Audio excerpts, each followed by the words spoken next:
Bonjour à toutes et bonjour à tous. Bienvenue à l'événement Agir pour l'inclusion numérique, organisé par Bordeaux Métropole. Nous sommes tous des professionnels du numérique et je me présente, je m'appelle Sébastien Carnac et je dirige Aquitaine Culture. On verra ce que c'est un peu plus longuement après. Je suis dans ce tour de table avec Anaïs Claverie de Unisphère, voilà, et Kamel Gapt. Je ne sais pas s'il nous voit. Oui, voilà, c'est parfait. Bonjour. Marianne Pouget de Cap Science, Jean-Marianne, et Patrick Tréguet du Lieu Multiple. Je ne le vois pas, mais peut-être que lui nous voit. Et puis, comme modératrice, Sophie Woodville de Bordeaux Métropole. Donc, bonjour à toutes et bonjour à tous. Bonjour à ceux qui sont en ligne. Merci d'être là. Donc, cette table ronde est un peu surprenante dans son titre, puisque c'est la créativité comme porte d'entrée pour s'adresser à nos publics dans un événement dédié à l'inclusion numérique. Donc, l'idée étant de réfléchir à ce que la créativité peut permettre comme inclusion numérique et comme efficacité comme inclusion numérique. On travaille tous dans le secteur plus de la culture que de la créativité. Donc, je voulais déjà, dans un premier temps, puisqu'on n'est pas des ayatollahs de la créativité, tous ensemble, dire qu'on travaille plutôt dans les arts et la culture que la créativité proprement dit, même si, évidemment, avec les artistes ou les scientifiques ou les chercheurs avec qui on travaille, évidemment, il y a la créativité. Parce que si on est créateur, c'est qu'à un moment donné, on a été créatif.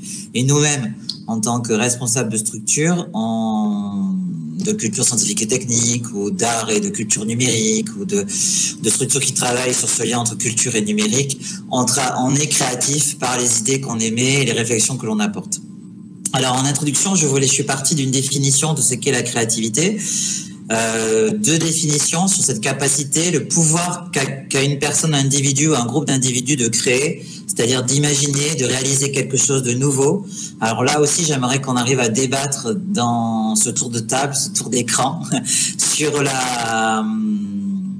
ce qu'est l'innovation, c'est-à-dire la différence entre la nouveauté et l'innovation. J'aimerais qu'on réfléchisse ensemble par des exemples concrets à le lien entre culture et créativité, ou art et créativité, ou culture scientifique et technique pour ceux qui sont plus dans ce domaine-là et créativité, et la différence entre nouveauté et innovation. Parce que souvent dans notre quotidien, on nous interpelle pour toujours trouver des projets innovants. Mais est-ce qu'un projet innovant, c'est un nouveau projet, ou est-ce que c'est vraiment un projet qui travaille sur de l'innovation, c'est-à-dire sur une forme de rupture à un moment donné par rapport à ce qui existe déjà?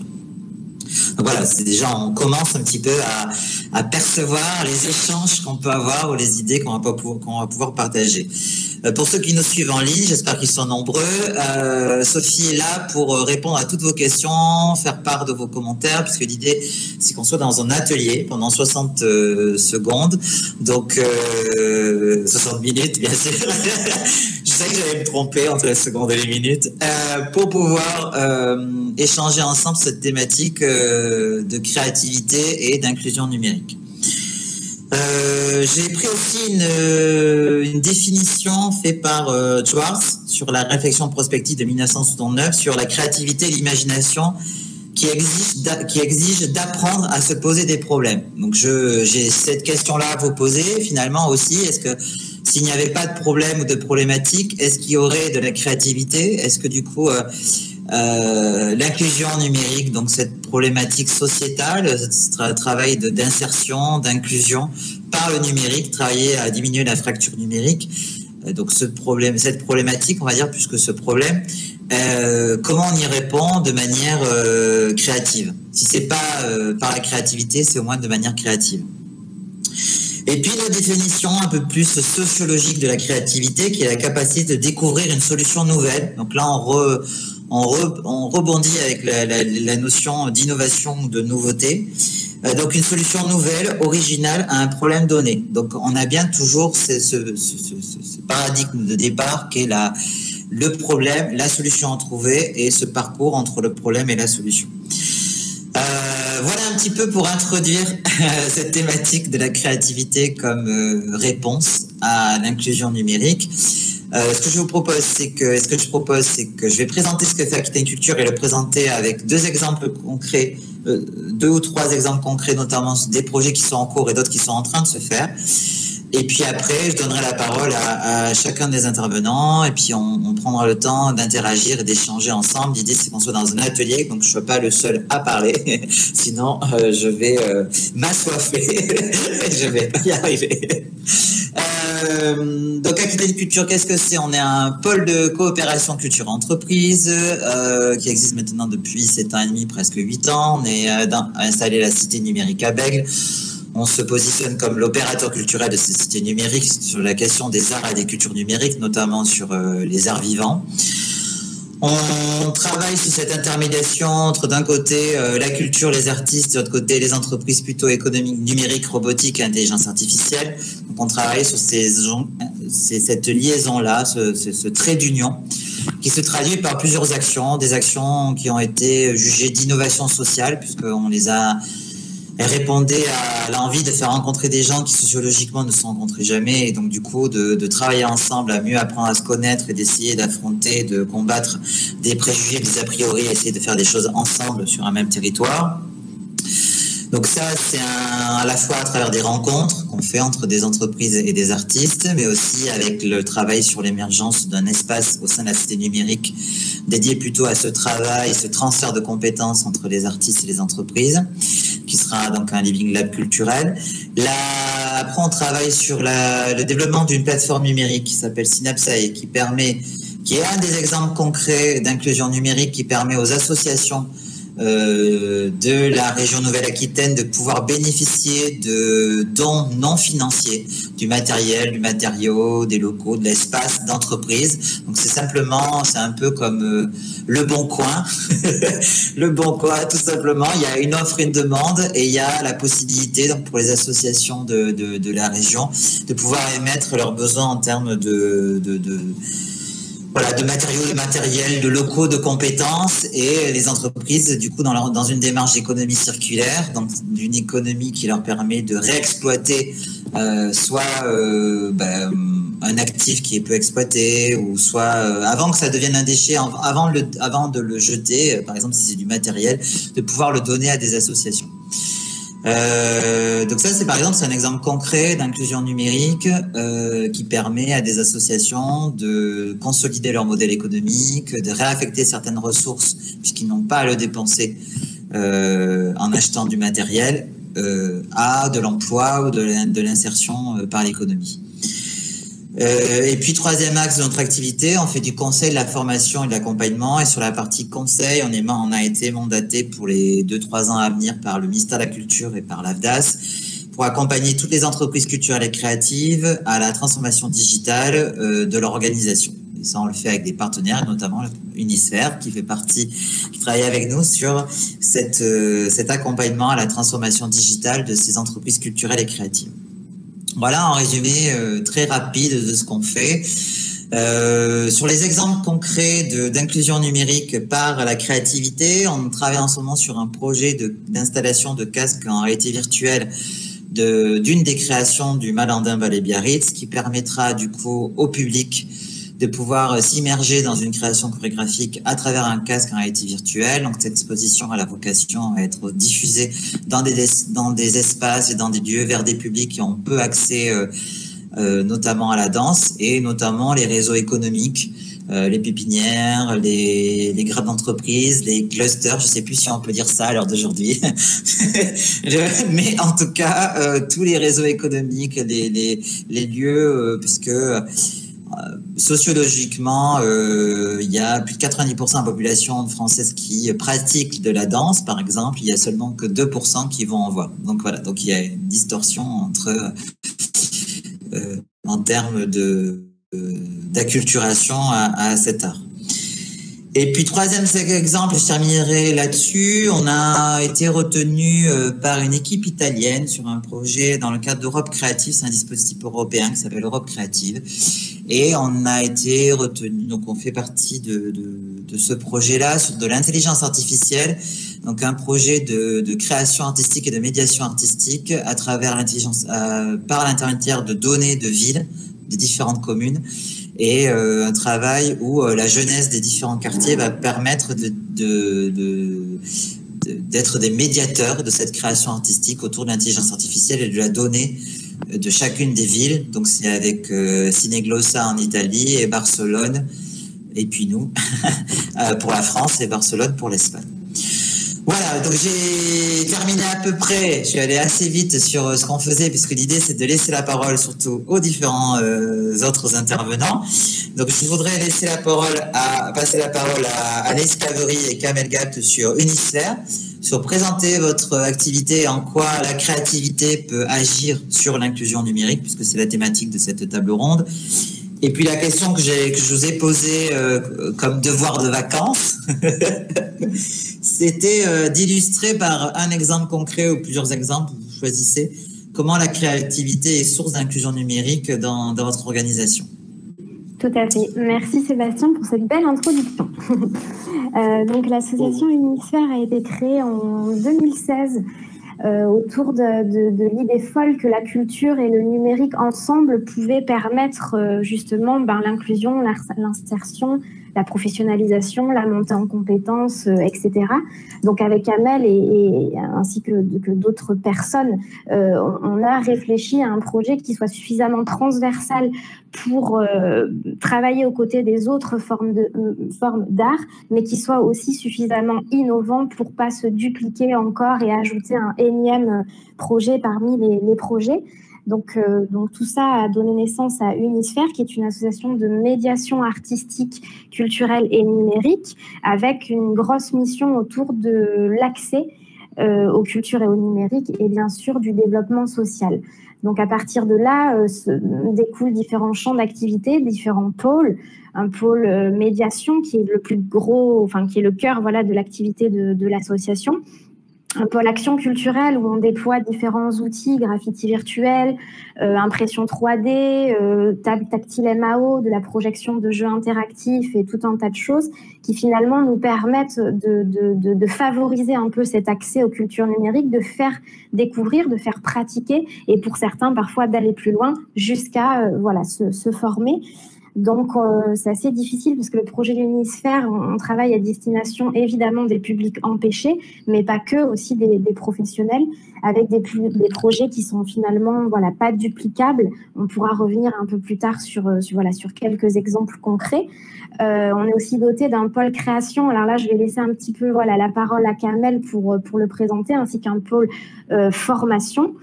Et enfin, un pôle événement, un petit peu d'un nouveau genre, puisque c'est un pôle événement qui n'a pas pour vocation de faire que du quantitatif, mais vraiment du qualitatif et de se dire comment le numérique peut être un outil de lien social. Et c'est à cette question qu'on essaye de répondre justement depuis 2016. Je vais laisser Kamel peut-être présenter son travail en tant qu'artiste numérique et également formateur consultant chez Unisphère et également en dehors d'Unisphère. Bonjour à tous, merci à vous pour l'accueil. Donc, au sein d'Unisphère, effectivement, on a mis au centre du projet aussi, dès le départ, le segment numérique, qui en fait nous permet justement de pouvoir avoir une audience positive relativement large, pour nous permettre justement de faire participer ceux qui ont le plus besoin, en tout cas, et qui sont le plus fragilisés aussi, pas que ce type de personnes. Mais ça nous a permis justement de pouvoir répondre à pas mal de demandes, autant pour une pratique amateur qu'une pratique professionnelle, notamment dans le segment artistique, que ça soit transversal ou plutôt de l'expérimentation, de la montée en compétences. Donc effectivement, le vecteur, le segment numérique nous permet de répondre concrètement à différentes attentes à 360, aujourd'hui plus que jamais au vu de la situation actuelle. Donc le numérique a une part forte également dans la partie création, créativité, mais ça j'y reviendrai tout à l'heure, le temps que tout le monde puisse aussi s'exprimer. Du coup, Sébastien, j'enchaîne avec un exemple un petit peu concret. Ok. Donc, parmi on va dire, on a d'un côté des outils et des valises pédagogiques. Donc ça, c'est des outils qui naviguent un peu sur les territoires, ici comme à l'étranger, et qui sont prétextes à différents formats, en fait. Voilà, on va avoir des projets qui sont plus d'inclusion, d'autres d'insertion, d'autres vraiment de création, et d'autres de participation. On ne fait pas que ce type de projet-là, mais c'est un petit peu voilà, la déclinaison des actions qu'on peut mener. On a la chance d'avoir la compétence en interne de Kamel, qui est développeur, artiste numérique, formateur, etc., et qui conçoit finalement les outils au regard du diagnostic qu'on peut mener sur tous ces territoires, aussi des besoins, et une façon un peu plus attractive, on va dire, de faire pratiquer, de découvrir le numérique. Donc, on a un projet phare qui est un projet un peu emblématique du MISFER, qui est un projet qui s'appelle le projet Jeunes, Art et Numérique, et qui justement est à la croisée un peu de tous ces segments-là, où on se dit que finalement, pour faire de l'inclusion numérique, est-ce qu'on ne peut pas faire un pas de côté, un détour vers la créativité comme outil à la fois de captation de certains profils, puisque là, on est sur un projet à destination de jeunes en difficulté, peu ou pas diplômés. Donc, d'abord, un outil de captation, vraiment pour aller vers eux, échanger avec eux sur des choses qui les touchent, qui leur parlent, des outils qui, même s'ils ne les maîtrisent pas de A à Z, on parle le même langage et on arrive à s'entendre. Un outil aussi pour les remobiliser. C'est-à-dire que parfois, c'est hyper difficile avec certains jeunes de leur dire « bon, ben viens, on va faire Word toute la journée ». Voilà, donc un programme un peu où on mixe création, créativité et aussi voilà, formation informatique. Un outil forcément de montée en compétences, puisqu'aujourd'hui, sans certaines compétences clés, ben, effectivement, c'est assez difficile en tant que citoyen, enfin sur l'aspect citoyenneté numérique, de pouvoir un peu se dépatouiller avec voilà, tous ces outils. Un outil d'accompagnement aussi, et aussi un outil qui nous permet tout simplement de travailler sur le projet des jeunes, qui soient créatifs dès le départ ou pas. Voilà, c'est-à-dire qu'on peut avoir autant un jeune qui va passer le cap qu'un jeune qui a envie de le passer. Et donc la créativité, pour nous, c'est le cœur même du projet. C'est ce qui nous permet de travailler vraiment avec cette public comme une porte d'entrée, mais aussi comme un moyen de les amener après sur d'autres compétences. Voilà, en plus d'être un moyen de développement personnel, etc., etc. Merci Anaïs, merci Kamel pour ces témoignages. Ce que je vous propose, c'est que on continue, et puis évidemment, ça suscite plein de questions, je pense, chez tout le monde. Moi, j'ai des questions entre la différence entre culture et créativité, entre le profil de ces jeunes, les questions autour de est-ce que vraiment la créativité, c'est quelque chose qui les motive vraiment? Parce que c'est quelque chose un peu plus sympa, qui leur donne envie, tout ça. Donc c'est des questions comme ça. Mais on va finir le tour d'écran et puis on échangera ensemble. Et puis j'espère que du côté du web, ça va interagir aussi. Marianne, du coup, je te passe le relais un petit peu, du coup. Capscience, voilà. Créativité. Avec plaisir. Donc moi, je suis Marianne Pouget, directrice adjointe de Capscience, qui est un des centres de culture scientifique de Nouvelle-Aquitaine, avec l'espace Mendès France notamment, Patrick interviendra. Les missions des centres comme les nôtres, c'est vraiment d'éveiller les gens aux sciences et techniques, et en particulier de les sensibiliser au monde qui nous entoure, pour leur permettre de participer de manière éclairée et cohérente aux choix de société. Ça, c'est vraiment la finalité. Donc, on n'a pas, nous, une finalité d'éveil au numérique, c'est pas la finalité. Ce qu'on cherche, c'est vraiment à leur donner les clés de compréhension du monde. Et on fait ça grâce à des expos, des événements, ateliers, etc., qui peuvent se trouver dans nos murs, sur le terrain directement, ou alors en ligne et sur les réseaux sociaux, on y reviendra. Et donc, il y a une dizaine d'années, on s'est posé la question de comment renouer avec les jeunes, notamment les 15-25 ans, qu'on capte à peu près jusqu'à 15 ans et qui sortent complètement de nos radars entre ces deux âges, alors que c'est à ce moment même-là qu'il est important pour nous de les viser, parce que c'est là qu'on forme les futurs citoyens Et c'est un vrai enjeu. Et donc, on s'est posé cette question-là avec plein d'autres en France, hein, dans le champ de la culture scientifique. Et un des axes de travail, enfin, l'axe de travail principal qu'on a mené, ça a été de les rejoindre dans leur pratique et notamment leur pratique digitale, parce que c'est là qu'ils sont et c'est là qu'ils sont tous, quel que soit leur sexe, quelle que soit leur zone géographique, quelle que soit leur situation sociale. Et là, nous, on s'est aperçu que en allant sur le numérique, alors nous, on ne travaille pas justement sur le thème de la fracture, mais nous, au contraire, le numérique était un levier formidable pour aller toucher beaucoup plus de monde, même si on a conscience que, par exemple, il y a certaines zones qui ne sont pas connectées, certains jeunes qui ne sont pas dans ces canaux-là. C'était pour nous un levier extrêmement intéressant. Et donc, on a travaillé ça avec des postures qui leur sont chères, comme par exemple la posture du jeu, des formats type vidéo, des postures d'expérience personnelle, d'ego trip, etc., etc. Donc, c'est tout cet axe-là qu'on a travaillé. Et la créativité a été une forme de posture qu'on a travaillé au même titre que les autres, le jeu, etc., à savoir, est-ce que leur dire « venez être créatif avec nous », en gros, est-ce que c'est quelque chose qui marche? C'est un levier d'attractivité pour eux, en particulier via le numérique, puisque c'est notre sujet d'aujourd'hui, même si pour nous, le numérique, c'est pas exclusif, quoi. Donc, on a travaillé ça et je vais mettre un peu les pieds dans le plat. Pour nous, dans les activités traditionnelles, la créativité, c'est pas forcément le truc qui les fait kiffer à la base, quoi. C'est-à-dire que ils se disent pas, tiens, chouette, on va aller chez CapScience pour être créatif, quoi. Ou être sur les activités avec CapScience, quoi. Nous, en lien avec le numérique, on a 3 axes de travail.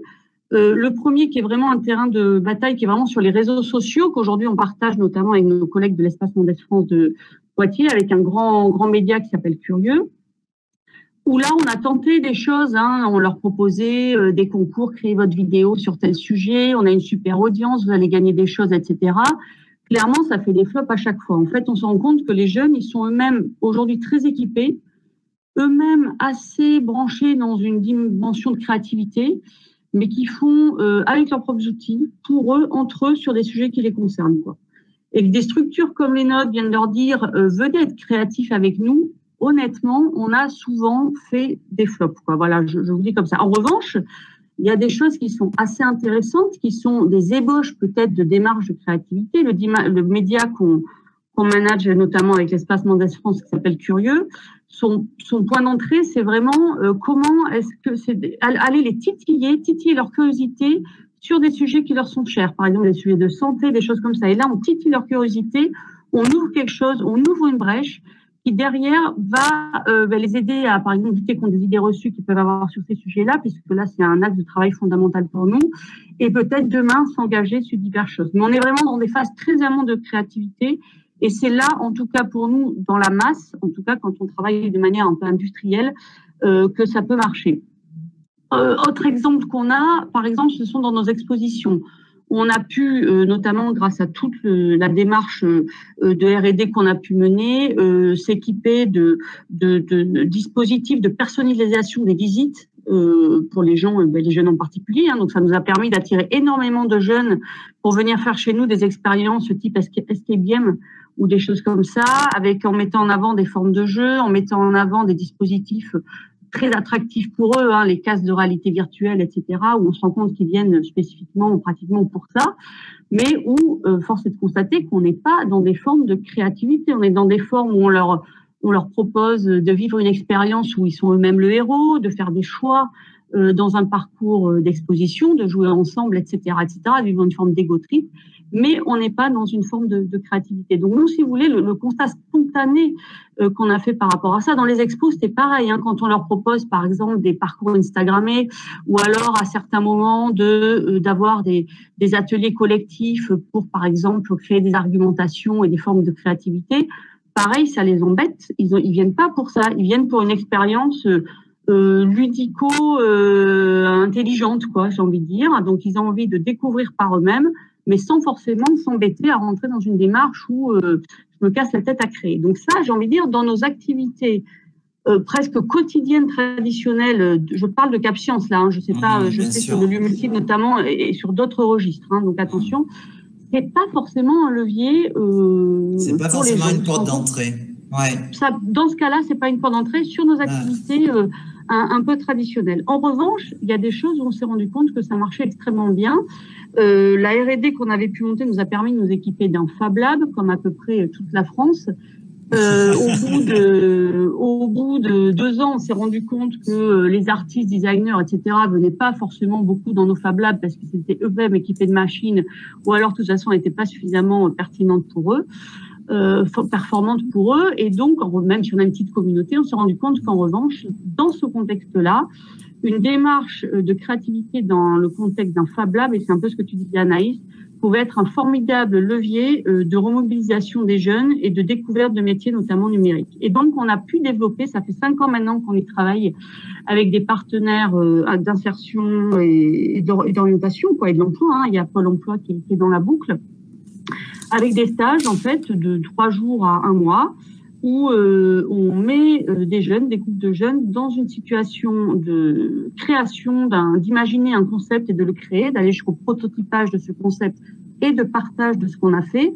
La finalité étant non pas du tout de créer l'objet, on s'en fiche complètement de l'objet, mais d'avoir fait toute cette démarche projet, de se mettre en scène et de la partager ensuite avec les autres. Alors, je pense qu'on n'a pas le temps, je pourrais revenir après là de vous donner, si ça vous intéresse, l'ensemble de la démarche, mais aujourd'hui, ça concerne à peu près 500 jeunes par an qui suivent ces parcours-là et qu'on remet dans des situations, pas forcément d'emploi, hein, mais au moins de redonner confiance en soi, notamment au travers de missions locales, etc. Et ça, c'était un levier qui était insoupçonné pour nous au départ quand on s'est équipé d'un Fab Lab et qui est extrêmement intéressant. Donc, créativité et numérique, dans ce cas-là, ça fonctionne bien. Donc, forcément, ce que tu es en train de dire, c'est que c'est par l'expérimentation que la question de créativité, même si on pressent que c'est une démarche, c'est un sujet qui peut intéresser, qui peut aider dans l'inclusion numérique. Donc là, on parle beaucoup des jeunes depuis tout à l'heure, mais je pense que l'inclusion numérique, elle est plus large que le public jeunesse.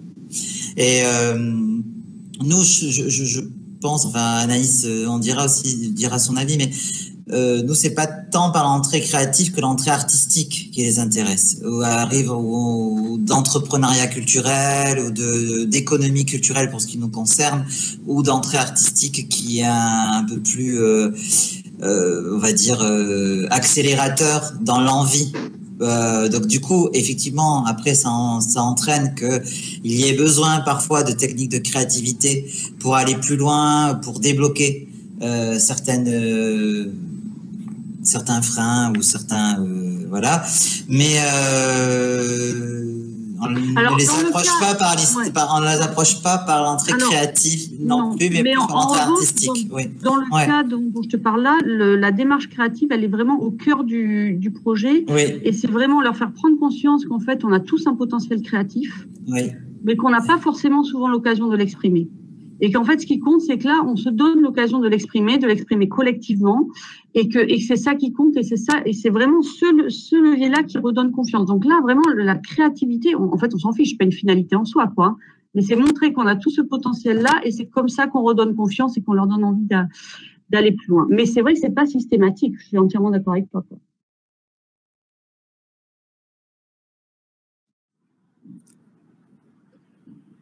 Alors, on va faire une réponse à 2, je pense, puisque Kamel, il a vraiment ce côté artiste numérique, accompagnement, tout ça. Moi, je suis plutôt sur le volet ingénierie, mise en œuvre des projets. Nous, clairement, c'est un des ingrédients pour faire prendre la mayonnaise.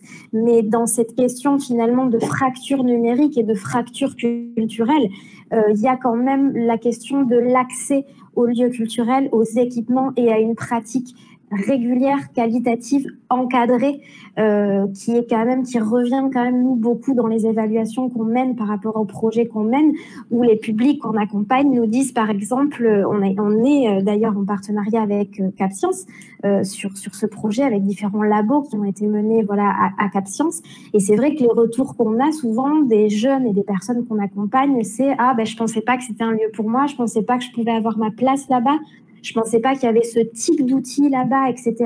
Et c'est en ce sens qu'on reste aussi une asso de médiation, puisqu'on a pour vocation aussi de faire les ponts et les passerelles vers d'autres actions, vers d'autres projets, vers d'autres structures qui viendront finalement voilà, on dit pas que notre projet est le mieux, on dit que c'est un ingrédient, en tout cas c'est une porte pour peut-être aller ensuite voilà, vers une autre porte. Et nous, clairement, s'il n'y a pas de créativité, il n'y a pas de projet, puisqu'on est vraiment sur des profils et des actions où justement c'est donner la place, se donner la chance aller plus loin dans sa pratique. Et ça passe beaucoup par la confiance, mais aussi par l'accès aux équipements culturels et les formations, évidemment.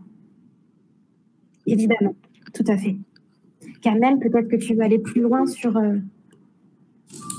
Oui, après, je rejoins Marianne aussi sur la difficulté de répondre à 360 en temps réel à tout le monde, parce qu'il y a différents types de problèmes, de problématiques, soit c'est du coaching, soit c'est de e-inclusion, etc. Après, nous, on va plutôt aborder vraiment l'aspect créativité de manière collective, en visitant, en emmenant du coup ce public-là dans différents endroits qu'ils ne connaissent pas, hein, que ce soit Cap Science, que ce soit Côté Science, à Senon, quelles que soient les différentes communes. Donc effectivement, dans le projet jeune, on va plutôt d'une pratique numérique où on va ensuite réfléchir tous ensemble à comment construire avec, on va dire, avec le numérique au sens vraiment large. Mais ça reste voilà, un défi majeur qui est pas forcément, c'est un challenge conséquent, hein, on va dire, et on peut le réussir qu'en coopération, donc que ce soit avec des opérateurs identifiés ou pas, hein, tiers-lieux, pas tiers-lieux, communes, politiques, etc., etc. Mais en tout cas, l'aspect créatif numérique, plus que jamais aujourd'hui, que ce soit dans la réalité virtuelle, dans la réalité augmentée, notamment dans le segment du jeu vidéo, permet dans un premier temps déjà d'attirer, de satisfaire une première demande sans rentrer dans de la consommation qui va que dans un sens, et par la suite pouvoir identifier notamment sur des temps d'expérimentation, d'exploration notamment, avec un parcours plutôt orienté Fab Lab, justement, puisqu'on sait que ces personnes-là, en tout cas certaines personnes, ont des compétences dans le segment du numérique au sens large, avec ou sans machine. Pas forcément comme Marianne le disait, hein. Voilà, on fait un atelier de codage, ça peut intéresser, pas intéresser. Là, il y a un papa avec ses 2 enfants de 8 et 9 ans qui ont visité l'ancienne expo Robot à Cap Science. Et il y a un papa que je connais qui m'a contacté justement sur Instagram pour me demander s'il était possible de faire des cours de codage là-bas, par exemple. Donc voilà, on a différents types de demandes, parfois sérieuses, d'autres plutôt orientées artistiques. Mais pour moi, l'un n'empêche pas l'autre, l'un nourrit l'autre. Après, c'est juste de savoir comment, dans quel canot et quelle finalité, justement, parce qu'on peut pas non plus répondre en temps réel à tout le monde, malheureusement, mais pour une réalité économique, une réalité d'infrastructure, une réalité de sécurité. Et le numérique étant volatile, on va dire que pour l'instant, on l'utilise comme un canal de prise de contact. Et, merci Kamel. Voilà, de détection. C'est vrai qu'on agit dans différents domaines, donc ça reste assez... Merci Kamel. Voilà. Sébastien qui rigole. Je vais pas te couper, mais désolé, je voudrais que aussi on ait des questions désolé si je des internautes. Sophie, est-ce que tu... Ouais. Oui, excusez-moi, j'interviens. Je pense que Kamel, tu as entre Kamel et Sébastien, il y a un problème de connexion, mais voilà. je suis sûre que vous allez prendre un café ensemble après, ça ira mieux. Mais pourtant, on a un petit commentaire sur le mur de messages. Ça rebondit bien sur l'exemple que tu viens de donner, d'ailleurs, sur l'expo robot et le papa qui a réagi comme ça. C'est Chantal qui nous dit les ateliers de pratique autour du numérique favorisent la sérendipité, un anglicisme actif à la langue française, donc hasard, découverte, activités sont au rendez-vous. Effectivement, et moi je voulais rebondir sur une autre question On a mentionné, vous l'avez dit rapidement, l'inclusion numérique, effectivement, ça concerne tous les publics. Ça concerne les jeunes, on en a parlé pas mal en évoquant CapScience, mais c'est aussi les seniors, c'est aussi tout le monde. Finalement, on est d'ailleurs tous fracturés numériques, on est tous le fracturé de quelqu'un à notre niveau. Hein. Moi, je suis fracturée par rapport à toute l'équipe en face de moi, par exemple, mais je le suis moins par rapport à mes grands-parents, par exemple. Mais peut-être que... J'avais une question parce qu'on en a parlé ce matin. Si on voit l'inclusion numérique et tous ces publics différents, mais sur les personnes en situation de handicap, par exemple, et qui sont en fracture numérique, c'est-à-dire qu'ils ont un peu la double peine, entre guillemets. Et pour ce public-là, quelle est votre vision du rôle de la créativité? Comment J'aimerais donner cette question à Patrick, ce qui lui permettrait, qui est revenu avec nous, si je le vois, moi de mon côté, pouvoir se présenter et peut-être répondre à cette question handicap et inclusion numérique. C'est ça, en gros. Patrick? Oui, est-ce que vous... Oui. Ah, super. Je viens de faire 40 minutes de mécanique. Les joies du numérique, on est déjà étoffé à ce niveau. Peut-être représenter la structure et le multiple et puis répondre à cette question. Peut-être que tu as un exemple concret. Vous avez dû travailler avec des publics en situation de handicap, je pense. Oui. Déjà. Alors, très rapidement, nous sommes de création numérique. C'est bon pour vous, le son? Ça va? On a un son qui est doublé, en fait. On a un écho, oui. On a un écho. Ouais. On continue, on va essayer de régler le problème. Le son, peut-être, du coup, Anaïs et Marianne... nous, en ce moment, on travaille sur un projet avec l'UNADEF sur des personnes en situation de handicap visuel, mais on est plus sur des problématiques de Covid que de fracture numérique ou d'inclusion numérique. Donc, je vais laisser la parole à soit Marianne, soit Anaïs. Patrick, on attend que tu reviennes.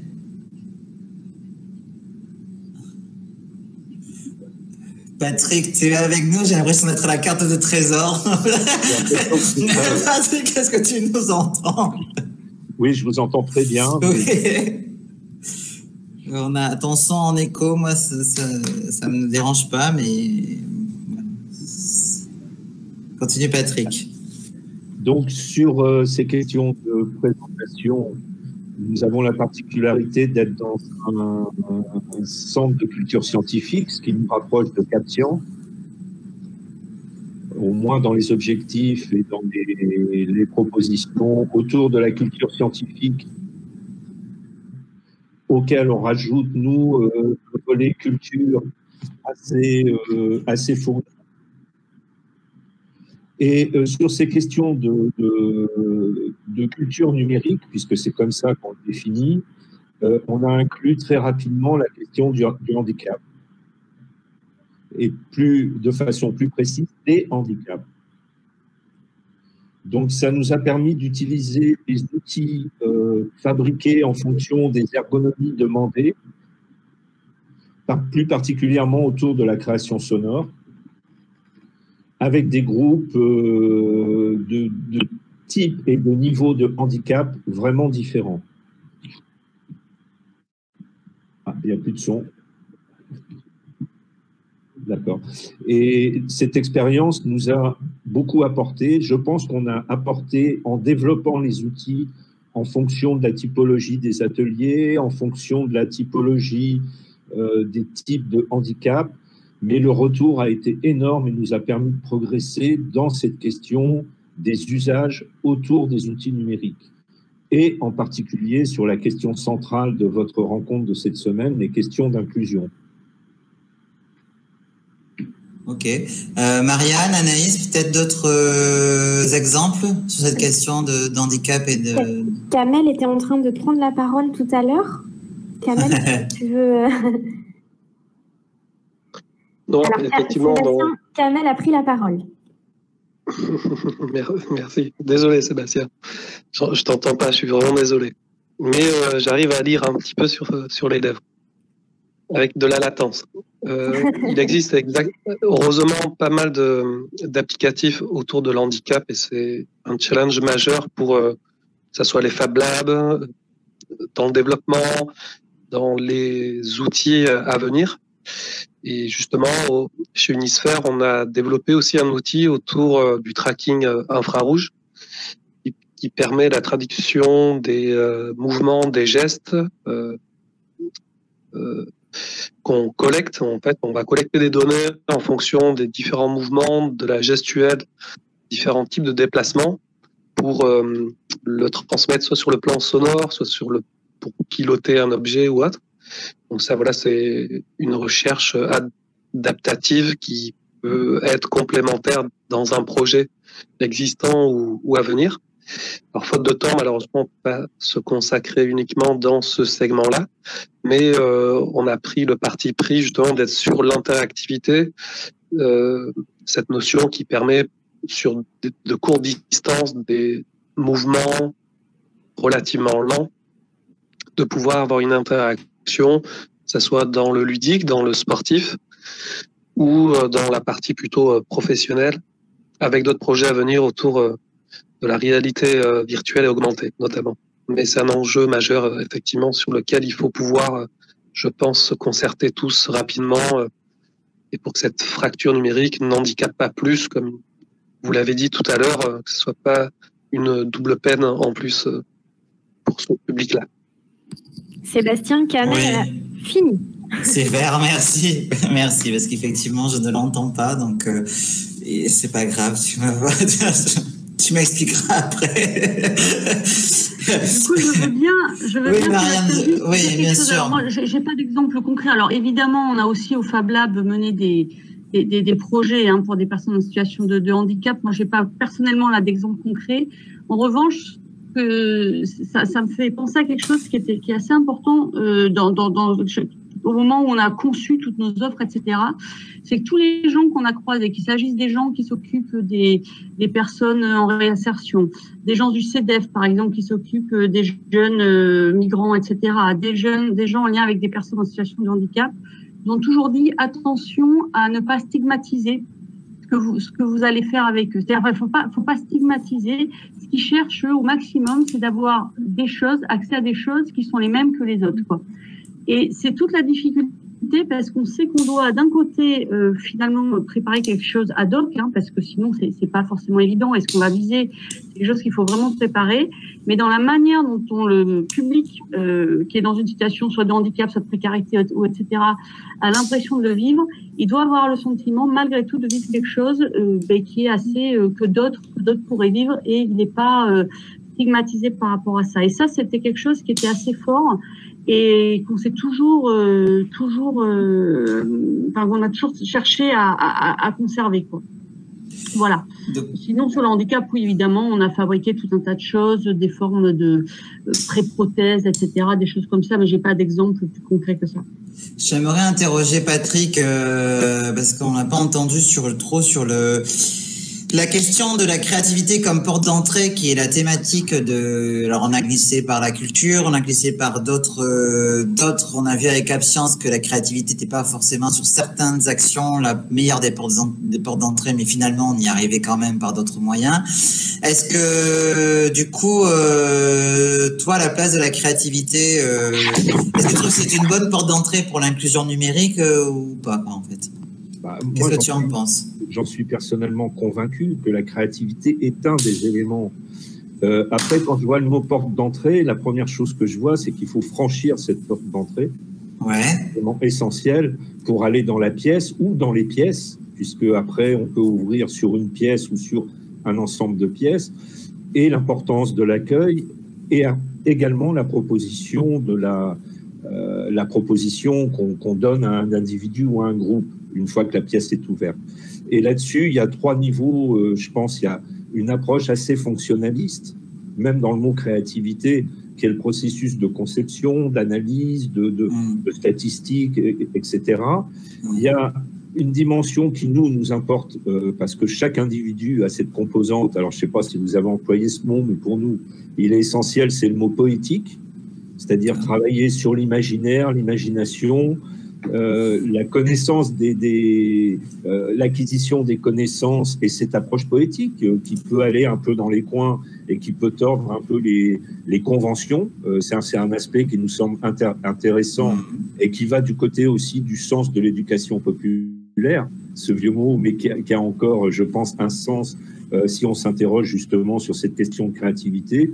Et puis enfin, il y a l'approche interactivité quand on parle et interactivité dans le sens de la relation entre la psychologie cognitive, c'est-à-dire le fait de chercher, le fait de se perdre, le fait d'être parfois dans l'errance ou dans le bug, puisqu'on parle de numérique, et puis également le processus d'action, c'est-à-dire le processus d'action, on en parle puisqu'on s'interroge constamment sur le type de lieu, le type de temporalité, le type d'atelier qu'on doit mener, c'est-à-dire un atelier, combien de personnes, quel est le niveau de connaissance des personnes qu'on va avoir. On sait qu'on aura forcément un groupe hétérogène. Voilà, c'est tout un ensemble de réflexions qui semblent essentielles sur les niveaux une fois qu'on a franchi cette porte d'entrée.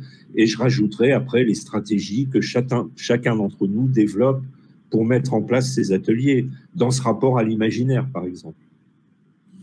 Alors, c'est tout à fait ce que j'avais noté dans mon introduction, mais je ne l'ai pas dit, parce que j'avais noté la question de la poétique de l'espace dans la définition de la créativité et la place de l'imaginaire à l'imagination. Puis après, je me suis dit que ça allait être trop compliqué, donc je ne l'ai pas dit. Mais effectivement, je te remercie d'en avoir parlé, parce que c'est très important. Voilà, même on peut aller sur des questions de phénoménologie de l'image poétique, mais bon, là, on va un peu loin, je pense. On arrive presque à la fin de cette table ronde sur les questions de créativité comme porte d'entrée à l'inclusion numérique. Sophie, est-ce qu'il y a d'autres réactions? Oui, pour terminer cette table ronde. Vous m'entendez? Cette table numérique, on va dire. Oui. Est-ce que vous m'entendez? Très bien. Oui. Alors, oui, on a un commentaire et une question. Donc, dans les commentaires, c'est Chantal Perruque à nouveau des Petits Débrouillards. Et je salue Chantal, bonjour. Que l'acquisition de compétences, je parlerai plutôt de construction des connaissances. C'est ce que nous tentons de faire aux Petits Débrouillards. Ouais. C'était un commentaire. Et ensuite, on a une question d'un certain anonyme. La créativité, un moteur largement partagé, un commun inné qui permet de lever les inhibitions. Peur de ne pas savoir ou de se tromper, un peu comme le jeu. C'est un peu je pense que ce anonyme évoque un peu la créativité, gamification du numérique, un peu, je pense. Ouais. Ben, on est tous plus ou moins créatifs. C'est vrai qu'il faut réactiver cette dimension dans chacun de nous. Le jeu est un moyen effectivement de le réactiver. Voilà, et il y a différentes formes de créativité. Hein. Je suis pas le spécialiste de la créativité. Il y a des spécialistes pour ça, mais il y a différentes formes de créativité. Et nous, celle qu'on côtoie beaucoup au sein d'Aquitaine Culture, c'est une créativité liée à la démarche artistique et la création artistique. Mais c'est une porte d'entrée. On l'a vu avec les exemples pendant cette heure. Puis il y a différentes portes d'entrée. Que la dimension artistique et culturelle. Est-ce que vous souhaitez, avant qu'on clôture cette table ronde numérique virtuelle Covid compatible, des commentaires ou des réactions sur cette question de créativité comme porte d'entrée pour agir pour l'inclusion numérique? Bon. Moi, je veux bien parler des questions d'inventer des espaces de micro-liberté. Je pense que la créativité, c'est pas quelque chose d'éthéré. Certains pensent encore que c'est quelque chose de symbolique et de loin de nous, mais c'est quelque chose de très politique aussi, dans le sens noble du terme, c'est-à-dire quelque chose qui nous ramène vers la construction de micro-liberté. Je vais citer De Certeau sur l'invention du quotidien. Tu parlais du jeu, et peut-être il y a le jeu, puis le jeu de la vraie vie, quoi. C'est-à-dire une forme de jeu, de réinventer constamment le quotidien, qui est quelque chose d'assez génial qu'on peut proposer contribuer, aider à développer. Je pense que ça, c'est pas des idées nouvelles, c'est pas de l'innovation, mais c'est des sillons sur lesquels on peut aller allègrement en mélangeant le numérique avec, par exemple, la gastronomie, la couture, et inventer des tas de choses interdisciplinaires dans cette idée d'invention du quotidien. Et il n'y a pas besoin d'une armada de technologies, c'est de mélanger à la fois les technologies et ce qui existe déjà, et cette belle énergie du social qui permet de mettre des choses en place, finalement, parfois avec peu de moyens, quand l'énergie est présente. Tout à fait. Éducation populaire, éducation nouvelle. En danse, on appelle ça l'entre l'autre. Mais bon, c'est tout à fait dans cette logique-là. Si je vous propose qu'on termine là-dessus, et puis n'hésitez pas du coup à nous faire remonter peut-être des commentaires, des questions. Je pense qu'on est tous joignables dans chacun de nos structures pour répondre à des questions ou pour venir nous rencontrer et mettre en place des beaux projets sur ces questions donc d'inclusion numérique et de créativité, de culture,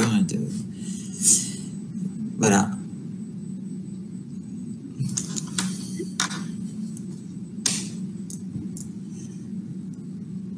Merci beaucoup, merci Bordeaux Métropole, merci beaucoup pour cette invitation.